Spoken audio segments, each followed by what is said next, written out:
सुल्तानपुर के सबसे बड़े बाहुबली नागेश्वर चौधरी के साम्राज्य के ढहने की एक झूठे वीडियो के जाल में फंसे प्यार की और सियासत के उस खूनी खेल की जहां अपनों की एक जिद पूरे परिवार को श्मशान बना देती है। अगर तुम चली गई ना कंपाउंडर, तो तुम्हारे साथ हमारी जिंदगी भी चली जाएगी। यहाँ बहुत दर्द हो रहा है, कोई इलाज कर दो यार, कोई दवाई दे दो। गुरु अपनी रूहानी के सामने बिल्कुल टूट चुका था। सुल्तानपुर की गलियों में जिसके नाम से लोग कांपते थे, आज वो अपनी किस्मत के आगे लाचार खड़ा था। रूहानी ने उसका हाथ थामते हुए कहा, गुरु, अगर हमारे प्यार की किस्मत अलग होती तो हम बार बार बिछड़ कर मिलते क्यों? हमारे सामने चाहे जितनी मुश्किलें आ जाएं, हम हर परिस्थिति से जीत कर बाहर आएंगे। ये डॉक्टर रूहानी चौधरी का वादा है तुमसे। लेकिन दोनों ये नहीं जानते थे कि तेजस्वी के रचे इस चक्रव्यूह से निकलना नामुमकिन होने वाला है। तेजस्वी ने गुरु को पाने के लिए अपनी ही इज्जत का सौदा कर दिया था। जब रूहानी ने उसे अकेले में घेरा और कहा कि तुमने इस फितूर में अपने भाई गौतम सिंह के करियर को भी दाम पर लगा दिया, तो तेजस्वी हंस पड़ी। उसने बड़े घमंड से कहा, जब बात मेरे भैया के करियर पर आएगी तभी तो वो गुरु को मेरी झोली में डालेंगे। तुम कुछ भी साबित नहीं कर पाओगी नर्स। मेरे भैया मेरी इज्जत के बदले या तो गुरु को मेरी झोली में डालेंगे या पूरे चौधरी खानदान को खत्म कर देंगे। रूहानी ने भी कड़े शब्दों में चेतावनी दे दी थी कि वह कोई दीवार नहीं बल्कि दरिया है जो अपना रास्ता खुद बनाना जानती है। सुल्तानपुर के बाजार से सबसे महंगा शादी का जोड़ा और भारी सोने के जेवर आ चुके थे, लेकिन यह शादी कोई खुशी का उत्सव नहीं बल्कि एक मजबूरी का सौदा थी। गौतम सिंह ने सीधे तौर पर चौधरी परिवार को घुटनों पर लाने का प्लान बना लिया था। जब गुरु ने गुस्से में आकर कहा कि राजनीति के दांव चुनाव में लगाए जाते हैं, किसी की जिंदगी पर नहीं, तो गौतम सिंह ने अपनी असली ताकत का एहसास कराया। उसने तुरंत अपने फोन से डीजीपी को स्पीकर पर लगाया और पूरे राज्य में चल रहे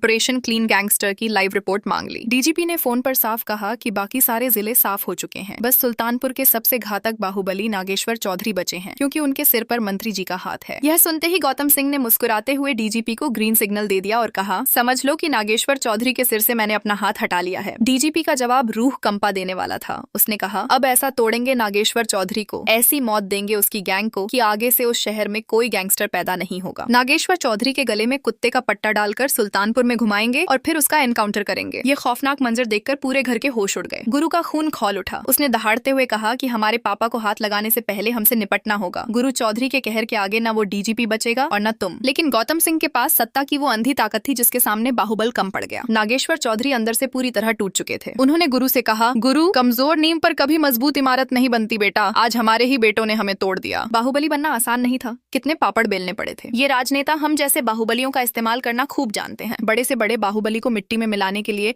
एक बेईमान बंदूक की एक गोली काफी होती है। नागेश्वर चौधरी अपने स्वाभिमान को पुलिस के हाथों सुल्तानपुर के चौराहों पर नीलाम होते नहीं देख सकते थे और इसी भारी दुख में उनकी तबीयत इस कदर बिगड़ी कि वो जिंदगी और मौत के बीच झूलने लगे। घर में कोहराम मच गया। दादी माँ रोते हुए चिल्लाने लगीं कि गुरु की एक जिद से गुरु और उसके पापा दोनों मिट जाएंगे। पूरा परिवार बिखर चुका था। इस पूरी तबाही की शुरुआत हुई थी एक सोशल मीडिया वीडियो से, जिसने हंसते खेलते चौधरी परिवार की खुशियों को हमेशा के लिए ग्रहण लगा दिया था। रूहानी की माँ रोते हुए माता रानी के सामने गुहार लगा रही थी कि पता नहीं रूहानी की शादी को किसकी नजर लग गई है। जब भी लगता है कि सब ठीक होने वाला है, कोई न कोई नई रुकावट आ जाती है। उस दिन अचानक एक वीडियो इंटरनेट पर आग की तरह फैल गया था, जिसमें तेजस्वी रोते हुए अपने भाई गौतम सिंह के सामने नाटक कर रही थी। भैया, ये वीडियो सोशल मीडिया पर वायरल हो गया है, अब मैं क्या करूं? मैं इस दुनिया को कैसे फेस करूंगी भैया? गौतम सिंह ने गुस्से में गुरु का कॉलर पकड़ लिया और चिल्लाया, तुम्हारी हिम्मत कैसे हुई मेरी बहन को हाथ लगाने की? प्यार इससे करते हो और इस्तेमाल मेरी बहन का? इतनी घटिया हरकत कैसे की तुमने? गुरु ने उसका हाथ झटकते हुए साफ कहा था, झूठ है ये सब, जो तुम देख रहे हो वो आधा सच है। हाथ भी नहीं लगाया तुम्हारी बहन को, इसलिए हमारा कॉलर छोड़ो। तभी वहाँ तेजस्वी ने आकर आग में घी डालने का काम किया। उसने रोने का ढोंग करते हुए कहा, uncle, aunty, I am so sorry. मुझे नहीं पता ये वीडियो बाहर कैसे आया, पर ये वीडियो उसी रात का है जब गुरु अपनी सारी मर्यादा लांघने के लिए तैयार था और मैं भी प्यार में हार गई थी। हमारी शादी होने वाली थी ना, बस इसीलिए। रूहानी ने वहीं पर तेजस्वी को टोकते हुए कहा था, बस करो तेजस्वी, झूठ पर झूठ बोले जा रही हो। इस वीडियो में जो भी दिख रहा है ना, वैसा तुम्हारे और गुरु के बीच कुछ नहीं हुआ है। ये क्लिप वायरल करने का खेल भी तुम्हारा ही है। रूहानी ने सीधे सवाल दाग दिया कि गुरु के जैकेट में वो स्पाई कैमरा आया कहाँ से जिसमें यह सब रिकॉर्ड हुआ? किसने लगाया था वो कैमरा? लेकिन गौतम सिंह अपनी बहन के झूठ को ही सच मानकर नागेश्वर चौधरी पर दबाव बनाने लगा। नागेश्वर चौधरी ने मामले का किया साम्य